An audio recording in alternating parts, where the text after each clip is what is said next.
For today's video guys, nga tayo ay maglilinis ng bahay at papakita ko sa inyo ang buhay dito sa Middle East. Let's go! First thing first, ayan, tayo ay alipin ng ating mga pusa. Ayan guys, papakainin ko ang aking mga pusa, si Gray and si Portia. Ayan guys, nag-aagawan nga sila sa treats nila kasi matagal-tagal ko na rin silang hindi napakain ng treats. Mamakat nga pala yan si Portia, ipapakita ko sa inyo. Ayan guys, yung mga babies ni Portia.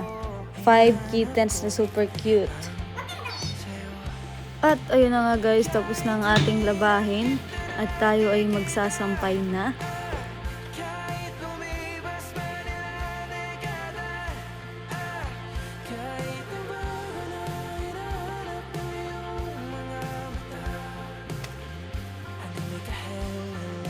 Ayan, at kinuha ko na nga rin pala yung sinampay ko kagabi.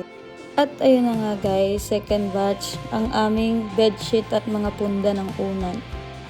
So habang inaantay natin guys, magkakape muna tayo. Mag-iinit ng tubig. Magtitimpla ng masarap na kape. Siyempre, hindi mawawala dyan yung coffee mate.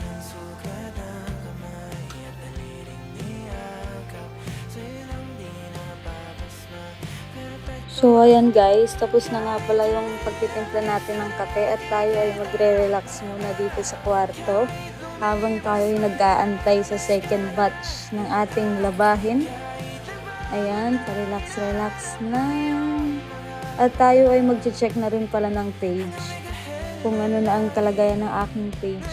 Sa lahat po pala ng mga nanonood sa ating video, sa mga nag-like and share, at sa mga followers po natin, maraming salamat po. Habang tayo ay walang trabaho, tayo ay magko-content creator na muna.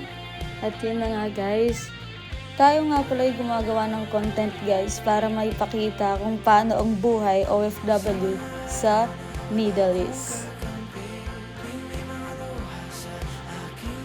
At ayun na nga guys, tapos na ang ating second batch na labahin at tayo ay magsasampay na.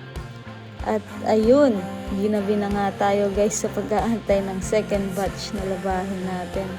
So ayun na nga guys, hanggang dito na lang.